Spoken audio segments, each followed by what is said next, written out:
नमस्कार मेरे भाइयों, मेरा नाम पंकज यादव है। कल एक फैसला आया कि 17 से 22 सितंबर तक संसद का विशेष सत्र बुलाया गया है, जिसमें ये कहा जा रहा है कि इस सरकार ने विपक्ष को चित करने के लिए मास्टर स्ट्रोक लाया है, जिससे कि अगले साल लोकसभा चुनाव के साथ विधानसभा चुनाव भी कराया जा सकता है। यानी देश में एक चुनाव वन पॉलिसी आएगा। कि कुछ लोग प्रबुद्धजीवी लोग कह रहे हैं कि इससे खर्च बचेगा देश का। चुनाव बार बार होते हैं तो खर्च बचता है। आखिर वो सबसे बड़ी बात ये है सोचने वाली कि खर्च बचाना है, पैसे बचाना है कि उसको चलाना है। अगर खर्च होता था तो क्या वो विदेश में जाता था? यहाँ के आम जनता के बीच में ही वो जाता था पैसा, जिसमें प्राइमरी टीचर होते थे, कुछ कर्मचारी होते थे जिनको कुछ एक्स्ट्रा इनकम हो जाता था। और सबसे बड़ी बात कि यह एक तरह की साजिश है क्षेत्रीय पार्टियों को ख़त्म करने की। अगर क्षेत्रीय पार्टियां ख़त्म हो जाएंगी तो कोई भी सरकार आती है अगर केंद्र सरकार में पूर्ण बहुमत से, तो हमेशा दमनकारी नीतियां अपनाएंगी।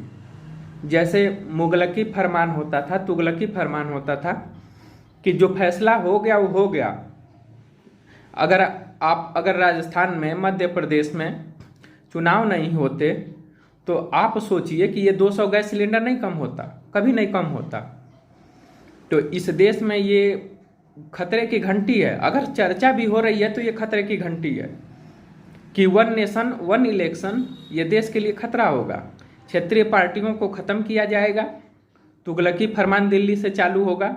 और वही चाइना की पॉलिसी कि जो वहाँ से फरमान शुरू होगा, अगर महंगाई बढ़ गई तो बढ़ती रहे, जनता पिसती रहेगी। फिर 5 साल बाद कहीं नेता आपके यहाँ आएगा, उसको कोई मतलब नहीं है। संसद में 25 से 30 रुपए में वो 500 का खाना खाता है। VIP मोदी जी संसद बनवाए हैं, उसके लिए कोई मतलब नहीं है कि जनता किस कीचड़ में जा रही है, एजुकेशन पॉलिसी क्या है, वुमेन सेफ्टी की पॉलिसी क्या है, उससे कोई मतलब नहीं रहेगा अगर जो बैठेगा वहाँ पे।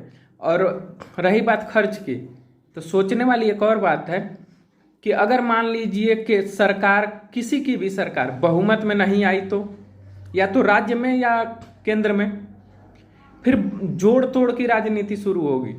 इस देश में जो जोड़ तोड़ की राजनीति के बाद पैसे चलेंगे। आपने महाराष्ट्र में देखा, आपने मध्य प्रदेश में देखा, आपने केरला में देखा, हुआ क्या? जोड़ तोड़ की राजनीति हुई। आपने बिहार में देखा, आपने बंगाल में देखा। और उसका जिम्मेदार कौन होगा? कौन युवा अपने सर पे जिम्मेदारी लेगा कि अगर जो किसी सरकार की बहुमत नहीं आई तो उसमें पैसे कहां से आएंगे? अगर 1.5 साल बाद वो सरकार टूटती है, अगर कोई एक दूसरे को समर्थन नहीं देता है, तो 1.5 साल बाद चुनाव होगा, उसका खर्च कहां से आएगा? यानी 5 साल में अगर साल भर बाद अगर किसी को बहुमत नहीं आए, जोड़ तोड़ के राजनीति होती है, देश पे खर्च बढ़ेगा। आप लोग सोचिए, one nation one election policy कभी भी आम जनता के लिए, जो कोई भी समाज का कोई भी वर्ग हो, जो दबे हैं, कुचले हैं, पिछड़े हैं, उनके लिए ये सही नहीं है। वो पैसा कहीं और नहीं जाता था, इस देश के नागरिकों के जेब में ही जाता था। इंफ्रास्ट्रक्चर अगर बदलना है तो आप सर्कुलर इकोनॉमी बनाइए कि हर आदमी की जेब बढ़े। आप किसी बचाना सीख के, और आप जनता को, एक राजनेता का राजधर्म ये नहीं होता है कि वो पैसा बचाए, वो होता है कि वो सर्कुलर इकोनॉमी बने उस चीज की। अगर किसी राज्य में इलेक्शन होता है, किसी को बहुमत नहीं, तो हर 1.5 साल पे जब वो सरकार टूटेगी, या तो जोड़ तोड़ की राजनीति होगी, पैसा होगा, जिसके पास पैसा होगा, वो जिसके जेब में बिजनेसमैन होंगे, उसकी सरकार बनेगी। फिर आम आदमी को अपने हाल पे छोड़ दिया जाएगा। एजुकेशन पॉलिसी में कोई रिफॉर्म नहीं होगा। आप खुद सोचिए कि अगर केंद्र सरकार में अगर किसी को बहुमत नहीं मिलता है, आपने कई सरकारें पीछे 90 से आप देख लीजिएगा इलेक्शन, कितनी बार सरकारें टूटी हैं। 1.5 साल में, 2 साल में कितने प्रधानमंत्री बदले गए हैं। कोई 6 महीना रहा है, कोई 3 महीना रहा है। ऐसे ही होगा। और ये देश के लिए खतरे की घंटी है। ये तुगलकी फरमान आने वाला है, आप लोग इस चीज से सीखिए।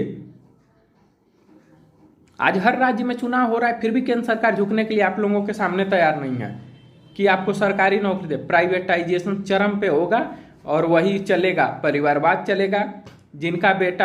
जिनका बाप आईएएस है उनका बेटा आईएएस बनेगा, जिनका लेटरल एंट्री के थ्रू आप लोगों को पता चल गया होगा, जिनका पिता प्रोफेसर है उनके बेटे प्रोफेसर बनेंगे, जिनका बाप झाड़ू लगा रहा है उनके बेटे भी हो सकता है झाड़ू लगाएं। यही होगा, वर्ण व्यवस्था फिर से लागू करने की ये संघ की चाल है। इसमें नहीं, अगर ये चर्चा होती है तो ये देश के लिए खतरा है। One nation one election policy कभी भी सही नहीं होगा।